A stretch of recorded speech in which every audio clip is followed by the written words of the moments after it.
Hello everybody, and thank you for joining me at The Lonely Vine. So it's Monday, it's hockey night, second round is underway. On a quick side note, the hockey playoff Stanley Cup of Wine I've got going on the site, the second round is coming. It's going to be up probably tomorrow. There's been some hiccups with getting the wine, so I still don't have the wine in, and I've had to make some modifications to how everything's working, so I'll explain it all in the post tomorrow for it, but it's still going to be fun, and I'm hoping end of this week I'll be able to get the videos of tastes of all the wines in the Stanley Cup of Wine up, but that's not today. I just wanted to give you that little heads up if you were wondering.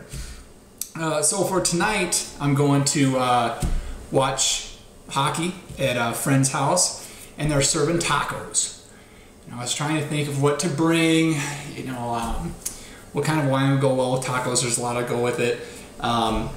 And then also, one of my fellow wine bloggers, Jeff, over at Stay Rad Wine Blog TV.com. I'll put a link in there if you want to check it out.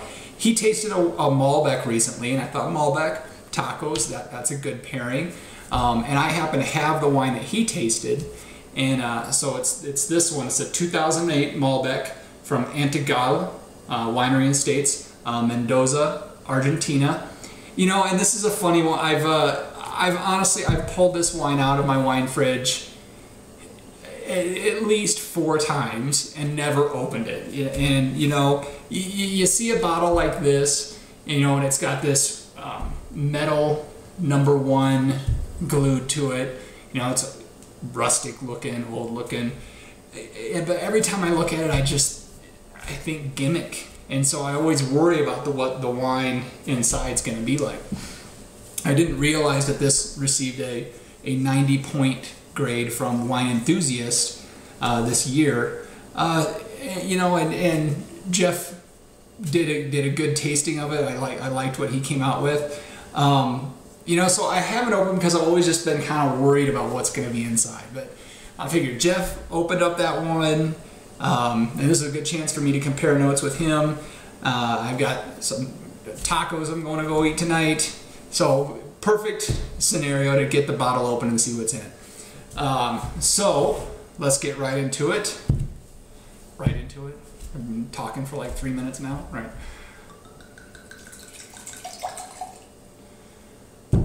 All right. So color-wise, see what you can see in this one. Straight shot down there. Good color. It's got that. There's a little bit of a purple kind of color to it, but it's still more ruby red than anything. A little bit of staining on the glass when I'm rolling it. Rim is a little bit, it's not quite what I would expect out of a Malbec, but it's pretty bright. It's very distinct, so that's a good sign for what you would be drinking if it was a blind by chance. On the nose,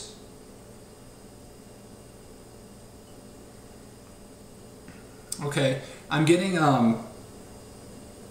more of the dark fruit, like blueberries, like a crushed up blueberry kind of thing going on here. Getting quite a bit of sense of the alcohol in it.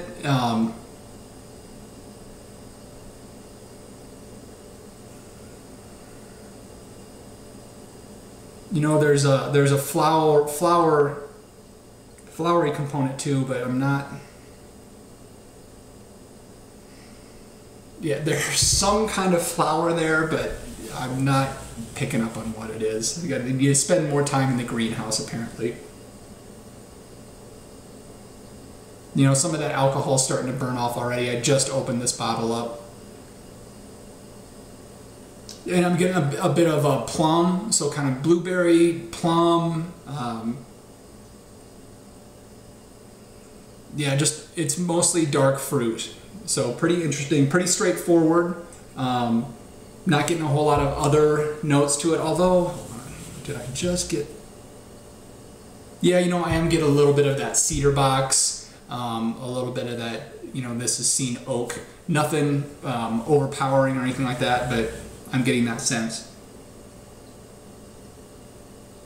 So there's the nose. Let's see what's going on the palate.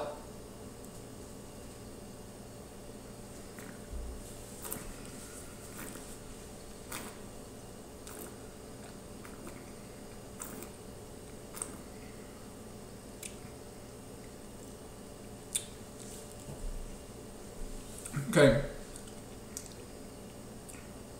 Nice acidity to this, which you would expect out of a Malbec. Decent finish. Pretty upfront fruit coming in. The fruit.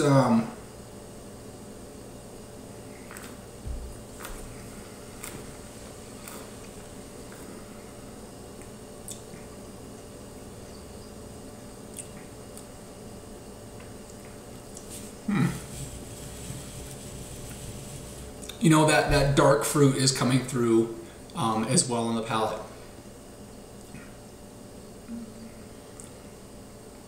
On the finish, that's where I'm kind of getting a sense of the oak. It's nothing drastic or too overpowering, but there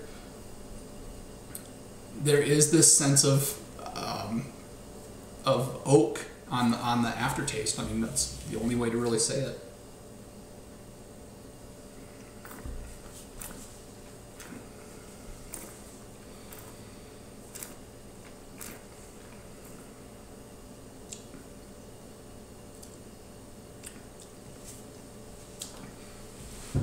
Yeah, you know, I mean, that's pretty spot on with what I'm getting here. You know, there is that dark kind of fruit coming forward. There's a nice acidity to it, and there's a decent finish to it. But then the finish kind of transforms into an oakiness that's kind of left lingering in the mouth. Overall, not bad. It's better than what I was expecting it to be. You know, this is a $15 bottle of wine, and you know, if you wanted to give it a try, I wouldn't shy you away from it. I wouldn't tell you to run out and grab it either. So that's about where I see it as. You know, it's a good conversation piece with the label there. You know, that's kind of fun. The wine is it's you know, if you're gonna score it, you know, put it right in the 86, 87 kind of frame. Probably more 86. And yeah, that's about it. Now it's time for me to go watch some hockey. And so on that note, I will say good night, and until next time, cheers.